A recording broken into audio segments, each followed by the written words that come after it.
오늘의 말씀은 이사야 16장 1절에서 14절 말씀입니다.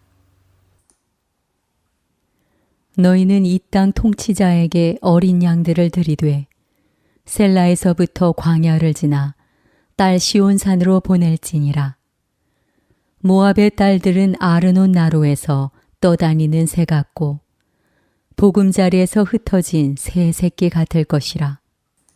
너는 방도를 베풀며 공의로 판결하며 대낮에 밤같이 그늘을 지으며 쫓겨난 자들을 숨기며 도망한 자들을 발각되게 하지 말며 나의 쫓겨난 자들이 너와 함께 있게 하되 너 모압은 멸절하는 자 앞에서 그들에게 피할 곳이 되라. 대저 토색하는 자가 망하였고 멸절하는 자가 그쳤고 압제하는 자가 이 땅에서 멸절하였으며 다윗의 장막에 인자함으로 왕위가 굳게 설 것이요 그 위에 앉을 자는 충실함으로 판결하며 정의를 구하며 공의를 신속히 행하리라. 우리가 모압의 교만을 들었나니 심히 교만하도다. 그가 거만하며 교만하며 분노함도 들었거니와 그의 자랑이 헛되도다. 그러므로 모압이 모압을 위하여 통곡하되 다 통곡하며 길하레셋 건포도 떡을 위하여 그들이 슬퍼하며 심히 근심하리니 이는 헤스본의 밭과 신마의 포도나무가 말랐음이라. 전에는 그 가지가 야셀에 미쳐 광야에 이르고 그 싹이 자라서 바다를 건넜더니 이제 열국의 주권자들이 그 좋은 가지를 꺾었도다. 그러므로 내가 야셀의 울음처럼 신마의 포도나무를 위하여 울리라. 헤스본이여 엘르알레여 내 눈물로 너를 적시리니 너의 여름실과 내 농작물의 즐거운 소리가 그쳤음이라. 즐거움과 기쁨이 기름진 밭에서 떠났고 포도원에는 노래와 즐거운 소리가 없어지겠고 틀에는 포도를 밟을 사람이 없으리니 이는 내가 즐거운 소리를 그치게 하였음이라. 이러므로 내 마음이 모압을 위하여 수금같이 소리를 바라며 내 창자가 길하레셋을 위하여 그러하도다. 모압이 그 산당에서 피곤하도록 봉사하며 자기 성소에 나아가서 기도할지라도 소용없으리로다. 이는 여호와께서 오래전부터 모압을 들어 하신 말씀이거니와 이제 여호와께서 말씀하여 이르시되 품꾼의 정한 해와 같이 3년 내에 모압의 영화와 그 큰 무리가 능욕을 당할지라. 그 남은 수가 심히 적어 보잘것없이 되리라 하시도다. 밴쿠버 세광선교교회 유상욱 목사님께서 말씀 전해 주시겠습니다. 할렐루야. 오늘 하루도 하나님이 주시는 놀라운 은혜와 축복이 충만한 하루가 되기를 주님의 이름으로 기도합니다. 오늘 말씀을 살펴보기 전에 먼저 모압 족속에 대한 이해를 잠깐 나누기 원합니다. 모압 족속은 아브라함의 조카인 롯의 아들인 모압에 의해서 형성된 족속을 말합니다. 이들은 요단강 동편 사해 남동쪽 해안의 고원지대에서 살았습니다. 성경에 기록된 모압은 이스라엘과 관련하여 때로는 적으로, 때로는 돕는 자로 매우 복잡한 관계를 형성하는 모습을 보여주고 있습니다. 모압은 이스라엘이 가나안을 향하여 들어가기 위한 행로 가운데 하나였는데 그들은 그들의 땅을 통과하는 것을 허락하지 않고 오히려 발람을 매수하여 이스라엘을 저주하게 하였으며 또한 모압의 여인들은 이스라엘을 하나님께 범죄하도록 하였습니다. 또한 사사시대의 모압은 암몬과 아말렉과 연합하여 이스라엘을 공격하고 18년 동안 이스라엘을 지배하기도 하였습니다. 그러나 다윗 시대에는 사울을 피해 도망다니는 다윗의 부모를 보호해 주기도 하였으며 다윗이 왕이 된 후에는 다윗에게 정복당하여 이스라엘에게 은과 금의 조공을 바치기도 하였습니다. 이러한 모압은 본문의 내용과 관련한 시기에는 블레셋과 함께 친아수르 정책을 펴오다가 반아수르 정책으로 돌아서게 되는데, 이로 인해 BC 722년에 사마리아를 함락시킨 아수르의 사르곤 왕에 의하여 BC 712년에 함락당하게 됩니다. 본문 말씀은 이러한 역사적 배경 속에서 이사야 선지자가 모압에 대한 멸망을 예언하는 내용인데, 특별히 모압의 멸망에 대한 예언의 시작인 15장과는 달리 16장에서는 모압이 멸망에서 벗어날 수 있는 방안을 제시해주고 있습니다. 1절부터 5절의 말씀을 보면 이사야는 모압은 먼저 유다에게 아합 왕이 통치할 때까지 바쳤던 조공을 다시 바치라고 말합니다. 여기에서 조공을 다시 바치라는 뜻은 모압은 유다에게 다시 복종하여야 한다는 것을 의미합니다.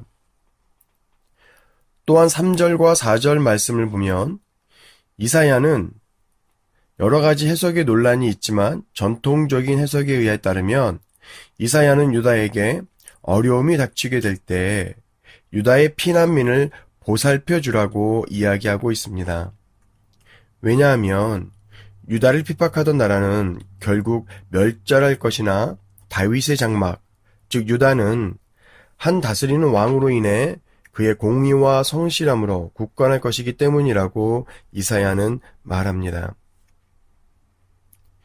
이처럼 우리는 1절부터 5절의 말씀을 통해 선하심과 노하기를 더디하시는 하나님의 모습을 발견할 수 있습니다. 모압은 오랜 역사 가운데 하나님의 백성인 이스라엘을 괴롭혀온 민족이었습니다. 그러나 하나님은 그런 모압을 향하여 이사야로 하여금 하나님의 심판에서 벗어날 수 있는 길을 제시하므로 모압 역시 하나님의 은혜의 날개 아래서 쉼을 얻고 마침내는 장차 도래할 메시아의 통치 가운데 구속을 얻기를 바라시는 하나님 아버지의 마음을 우리는 여기서 발견할 수 있는 것입니다. 그러나 6절 이하를 살펴보면 이러한 하나님의 선하심과 인자하심에도 불구하고 모압은 여전히 교만하여 하나님 앞에 불순종으로 나아오고 결국 이것으로 모압은 하나님의 심판을 경험하게 되는 그러한 모습을 나타내고 있습니다. 6절 말씀을 살펴보면 이 모압의 교만에 대하여 말하기를 심히 교만하다고 말하면서 이것을 교만과 거만과 분노라는 반복된 표현을 통해 모압의 교만이 얼마나 높았는지를 보여주고 있습니다. 또한 본문의 말씀과 평행구절인 에레미야 48장 42절에서는 이 교만에 대하여 말하기를 여호와를 거스려 자만한 것이라고 묘사합니다. 즉 모압의 교만은 하나님을 거역하고 대적하는 것으로 하나님께서 인내할 수 없는 교만이었으며 이로 인해 모압에게 임할 극심한 가뭄은 하나님의 심판이라고 말해주고 있는 것이죠. 7절부터 10절의 말씀은 모압에게 임할 하나님의 심판을 포도농사에 비유하며 극적으로 설명하고 있는데 이는 실질적으로 포도농사가 모압의 대표적인 농산물이며 이 포도농사로 경제적 풍요를 누려고 있었기 때문입니다. 이처럼 모압에게 풍요를 가져다 주었던 포도농사는 극심한 가뭄으로 다 말랐으며 이로 인해 7절에 보면 모압의 백성들이 통곡하되 다 통곡하였으며 8절에서는 슬피 울며 근심하게 되었다고 말합니다. 이는 하나님의 심판이 모압에게 얼마나 극심하게 일어날 것인지를 보여주고 있는 말씀인 것이죠. 11절부터는 하나님의 공고를 듣지 않고 교만함으로 나아갔던 모압이 재앙을 만나자 그들이 취할 모습들을 나타내고 있습니다.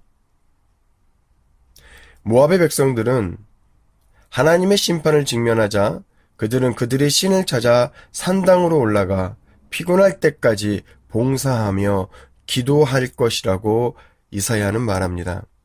그러나 그들의 모든 수고가 아무 의미가 없을 것이라고 이사야는 경고하고 있습니다. 왜냐하면 모압의 심판은 역사의 주관자가 되시는 전능하신 이스라엘의 하나님으로부터 주어진 것이기 때문입니다.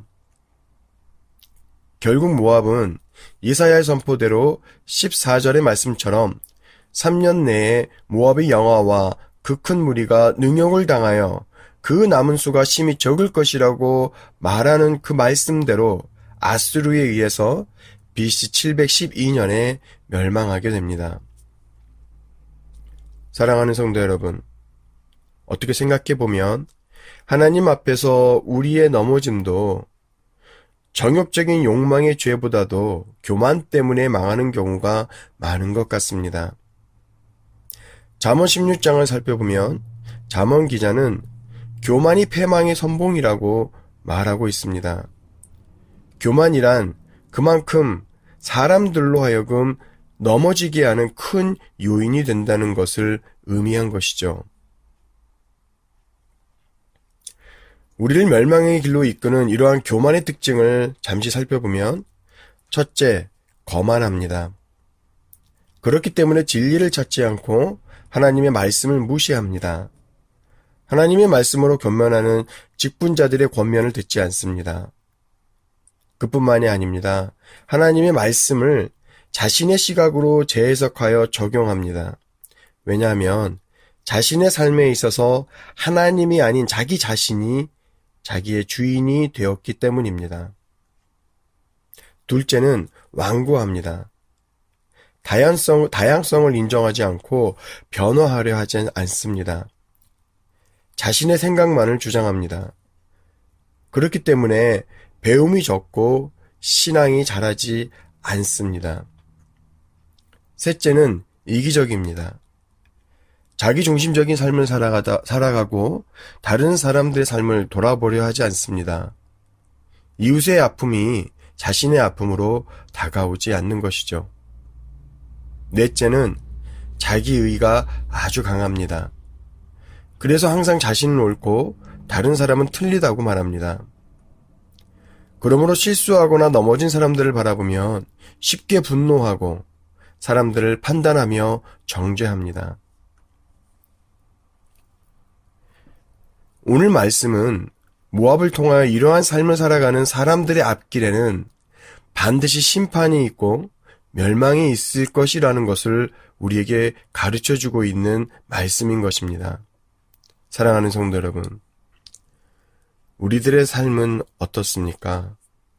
오늘 살아가는 우리들의 삶 속에도 혹시 모압과 같은 그러한 교만의 모습이 우리 가운데 나타나고 있지는 않습니까?